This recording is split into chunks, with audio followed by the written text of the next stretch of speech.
என்னடா அந்த கொட்டுற மலையில் செல்ஃபி எடுத்துகிட்டு போகிறதுன்னு நினைக்கிறீங்க? வேறு ஒன்றும் இல்லைங்க. நம்மளோட கார் சர்வீஸு விட்டுருந்தோங்க. அந்த சர்வீஸ் பார்த்திங்க அப்படின்னா 3வது சர்வீஸ் விட்டுருந்தோம். அவங்க தான் கால் பண்ணியிருந்தாங்க. 4 மணிக்கெலாம் கால் பண்ணிட்டாங்க. சரி ஓகே அப்படின்னு சொல்லிட்டு மழை பெய்யும் எப்பட்றா போகிறது அப்படின்னு சொல்லி நான் யோசிக்க, மாப்பிள்ளை என்ன சொன்னோமா போயிடலாமாம்மா அப்படின்னு சொல்லி அவனு சொன்னாங்க. சரி ஓகே அப்படின்னு சொல்லிட்டு நாங்களும் போயிட்டாங்க. மழை பார்த்திங்கன்னா செம்ம மழை பெஞ்சிச்சுங்க. என்னடா பண்ணுறதுன்ட்டு வேறு வழி இல்லாமல் போயிட்டு இருந்தாங்க. நம்ம கார் சர்வீஸ் எங்கே விட்டோம் பார்த்தீங்க அப்படின்னா திண்டுக்கல்லில் தாங்க விட்டோம்.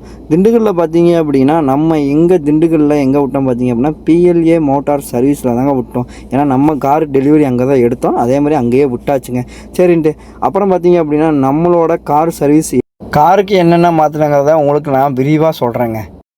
ஆயில் ஃபில்ட்ரு, ஆயிலு, அதுக்கப்புறம் பார்த்தீங்க அப்படின்னா AC ஃபில்ட்ரு, இது 3 தாங்க மாற்றினாங்க. சரி ஓகே இதுவே போதும் அப்படின்னு சொல்லிட்டாங்க. மற்றெல்லாம் 20,000 கிலோமீட்டர் பண்ணிக்கலாம் அப்படின்னு சொல்லிட்டாங்க. நமக்கு பில்லு எவ்வளோ வந்துச்சு பார்த்தீங்க அப்படின்னா 2005 ரூபா தான். இந்த வீடியோ உங்களுக்கு பிடிச்சிருந்துச்சு அப்படின்னா மறக்காமல் ஃபாலோ பண்ணிட்டு போயிருங்க. ஓகே பாய் பாய்.